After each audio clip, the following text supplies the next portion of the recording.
A. Sistem pergudangan. Dalam sebuah gudang toko, kita perlu memiliki gudang sebagai tempat penyimpanan berbagai barang.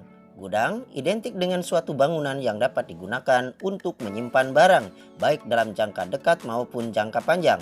Lalu, bagaimana proses manajemen gudang dalam bisnis retail? Perhatikan pembahasan berikut. 1. Aktivitas pergudangan.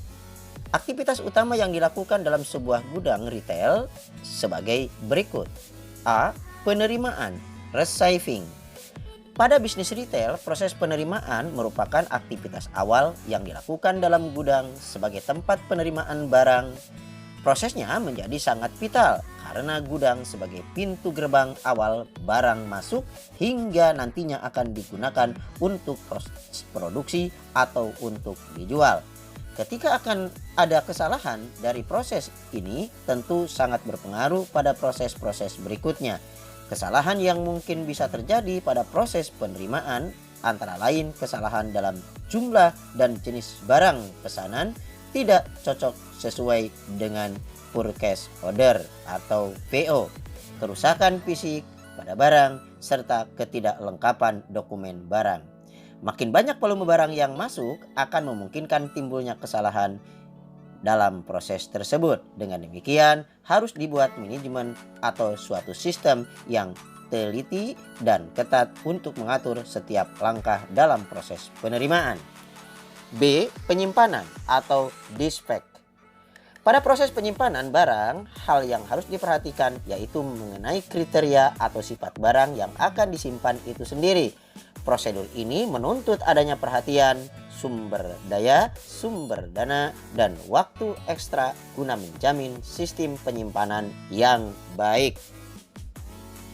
Untuk melakukan penyimpanan yang baik, 1. Jenis barang yang akan disimpan serta karakteristik daripada barang.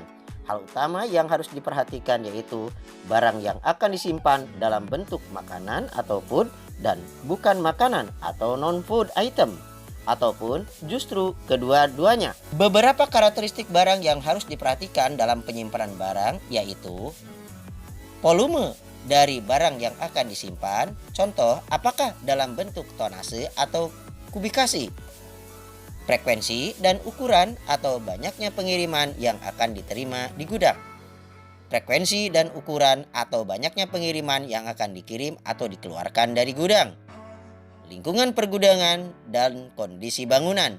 Hal ini penting untuk menjamin barang tidak mengalami kerusakan atau penurunan kualitas selama disimpan. Sensitivitas temperatur. Apakah barang memerlukan suhu khusus?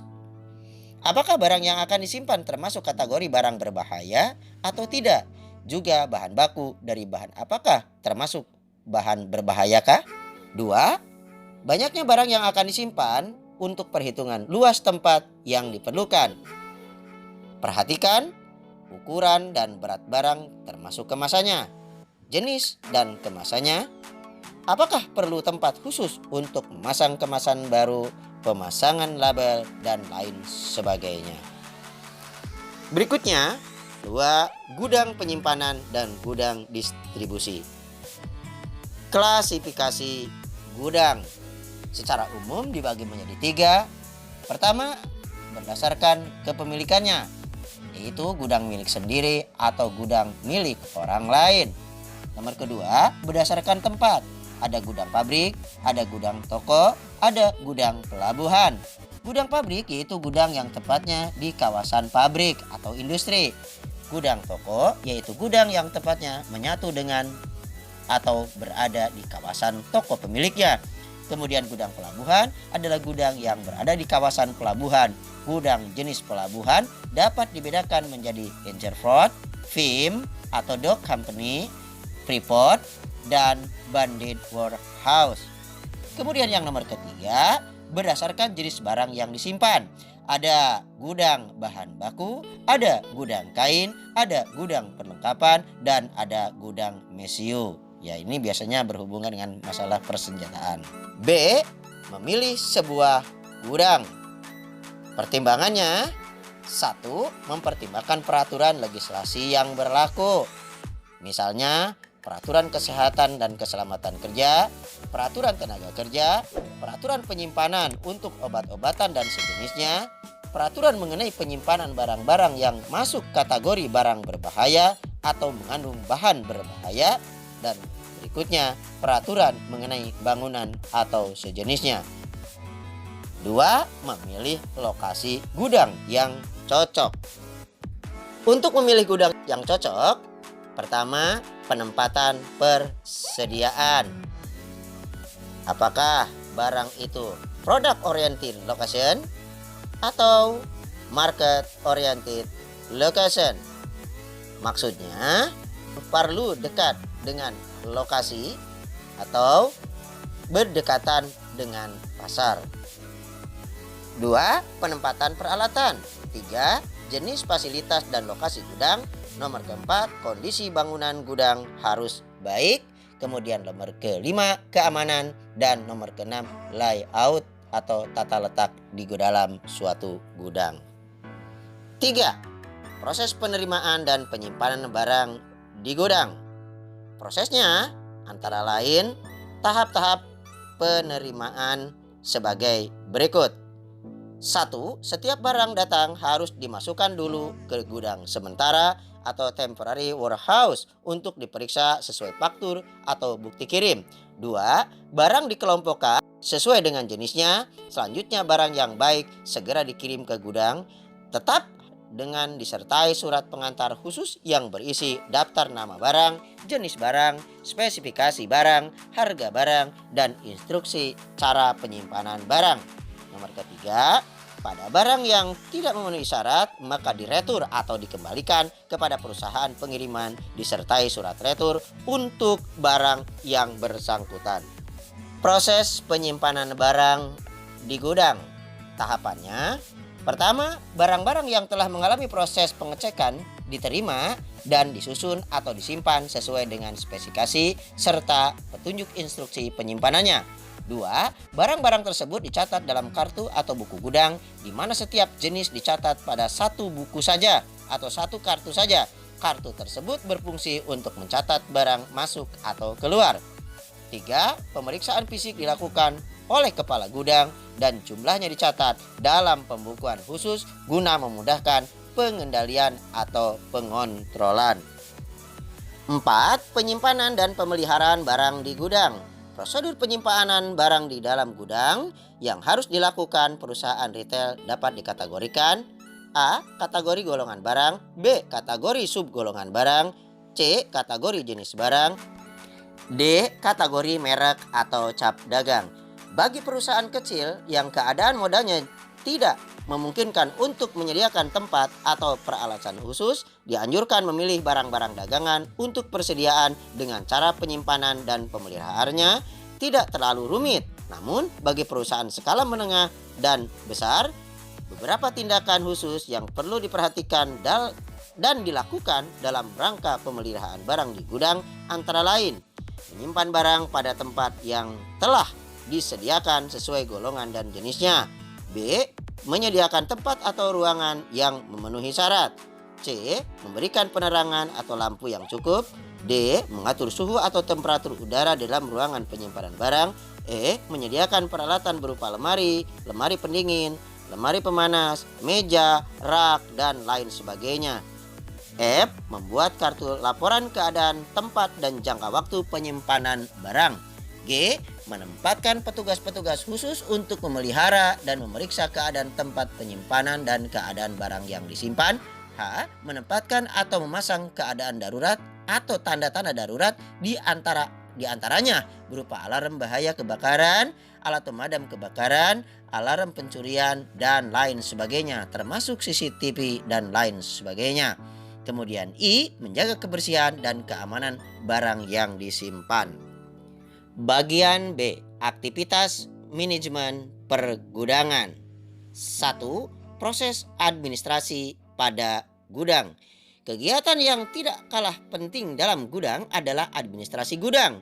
Berbagai barang yang disimpan dalam gudang seharusnya memiliki data dalam pembukuan yang lengkap. Tugas ini menjadi tanggung jawab kepala gudang sehingga dapat mengetahui apa catatan barang sesuai dengan barang sesuai dengan fisik, cocok menurut jenis, jumlah, nilai, lokasi gudang, tanggal penerimaan, dan lain sebagainya. Dalam melaksanakan tugas tersebut, bendahara barang atau kepala gudang atau pengurus barang dan unit-unit harus menyelenggarakan administrasi pergudangan yang baik dengan cara sebagai berikut. A. Menyelenggarakan tata buku pergudangan yang jelas dan mudah diperiksa. B. Membukukan mutasi barang setiap terjadi mutasi. C. Menyelenggarakan pembukuan dan administrasi barang dalam buku-buku dan atau kartu-kartu barang. Misalnya sebagai berikut. Buku penerimaan gudang, buku pengeluaran gudang, buku kekayaan gudang, kartu persediaan barang. Dasar dalam melakukan administrasi gudang pada perusahaan retail pada intinya terfokus pada barang, pada PO dan faktur. Dokumen-dokumen tersebut biasanya dibuat minimal rangkap 3, satu rangkap ke bagian entry data processing, satu lembar ke bagian keuangan, satu lembar lagi ke bagian gudang. Sehingga transaksi atau kejadian transaksi tiap saat dapat diteliti dengan sebaik-baiknya dari mulai yang ditugaskan sampai ke pramudiaga sesuai dengan permintaan barang ke gudang. Catatan berikut adalah pencatatan persediaan barang. Pencatatan persediaan barang di gudang dapat dilakukan dengan dua cara, yaitu manual dan komputerisasi. Sistem pencatatan persediaan barang dapat dilakukan dengan beberapa metode pencatatan. Metode pencatatan persediaan yang umum antara lain adalah metode FIFO, first in, first out, yaitu pencatatan jenis ini berarti barang yang pertama masuk, barang itulah yang lebih dahulu dikeluarkan, atau secara mudah dapat dikatakan masuk pertama, keluar pertama, MPKP. 2. Last in, first out, yaitu pencatatan jenis ini berarti barang yang akhir masuk, barang itulah yang lebih dahulu dikeluarkan, atau dikatakan bahwa masuk akhir, pertama keluar, MAKP. Nomor ketiga, Weight Average Cost atau WAC, atau yang ada yang menyebutkan dengan average cost, yaitu pencatatan jenis ini bahwa barang yang dikeluarkan dicatat berdasarkan harga rata-rata. Langkah berikutnya yaitu prosedur labeling atau pemberian identitas pada suatu produk. Langkah-langkah proses labeling barang pada gudang antara lain: A. Memberi stiker semua produk dengan label informasi. Hal ini memastikan bahwa ketika akan melalui inventaris dapat dengan mudah melacak dan menyimpannya. Misalnya, jika persediaan diberi label oleh admin gudang dengan jenis produk dan deskripsi, maka ketika mencari produk dapat melihat sesuai dengan label, bukan menebak apa yang dibutuhkan. B. Masukkan produk yang sama di tempat yang sama. Bila memiliki banyak persediaan, hal ini membantu untuk menjaga jenis produk yang sama di tempat yang sama, sehingga lebih mudah menemukan yang dibutuhkan. C. Menumpuk item secara vertikal dengan tujuan menghemat ruang di gudang dan membuatnya tampak lebih rapi. Hal ini tidak berlaku untuk furniture dan peralatan yang harus disusun ke belakang. D. Memberi jarak antar lorong atau gang, karena akan makin sulit untuk ditemukan jika kondisi lorong atau gang gudang sangat berantakan. E. Menempatkan gambar digital pada kotak sehingga tahu jenis barang yang ada di dalamnya. Gambar digital dapat berupa gambar item maupun gambar barcode. Jika setiap barang memiliki gambar digital di luar setiap kotak, secara tidak langsung mengurangi kemungkinan terbukanya kotak-kotak untuk melakukan pengecekan atau mengurangi pengecekan yang salah. Informasi label dapat ditempatkan pada box, sangat membantu operator gudang melakukan stock of name. Langkah keempat, cross docking. Cross merupakan sistem distribusi di mana barang dagangan diterima di warehouse ataupun di distribution center tanpa disimpan kembali, tetapi langsung dipersiapkan untuk pengiriman selanjutnya. Dengan kata lain, cross docking sebagai proses pemindahan dari titik penerimaan langsung ke titik penerimaan tanpa disimpan lagi untuk sementara. Jenis cross docking. Pada dasarnya, cross docking dapat dikategorikan menjadi dua. Pertama adalah intermediate handling cross docking. Maksudnya, pengemasan menggunakan peti dan lain-lain yang diterima, kemudian dibuka dan diberi label kembali ke dalam kemasan baru oleh distribution center yang selanjutnya dikirim kembali ke toko. Setelah itu, kemasan baru dikirim dan digabungkan dengan kemasan yang serupa dari supplier lain di kendaraan pengiriman. Nomor kedua, pre-packet cross docking. Pengemasan menggunakan palet, peti, dan lain-lain yang dipilih supplier berdasarkan pesanan dari toko, diterima dan dibawa menuju outbound dock. Hal tersebut digabungkan dengan kemasan yang sama dari supplier lain untuk dibuat ke dalam kendaraan pengiriman ke toko tanpa proses handling lebih lanjut. Elemen dasar untuk cross docking. Keterlibatan top manager sangat dibutuhkan di dalam metode cross docking. Bahkan senior manajemen harus menyetujui strategi distribusi umum untuk produk atau kumpulan produk yang terlihat di dalam proyek cross docking. Cross docking bukan sebuah proyek fungsional total. Meskipun sistem informasi, logistik, dan sales departemen terlibat di dalam prosesnya. Namun demikian, tingkat fleksibilitas selalu dibutuhkan di dalam proses tersebut. Sebagai faktor-faktor yang dapat dilibatkan tidak dapat diperkirakan pada suatu waktu. Misalnya terjadi pencurian, keterlambatan pada kendaraan karena mesin rusak, sistem IT yang down pada saat itu, dan lain-lain. Beberapa pokok persoalan untuk mempertimbangkan kapan pelaksanaan atau pengaturan cross docking antara lain adalah waktu pengiriman, keterbatasan ruang, mechanical handling atau equipment, dan human error.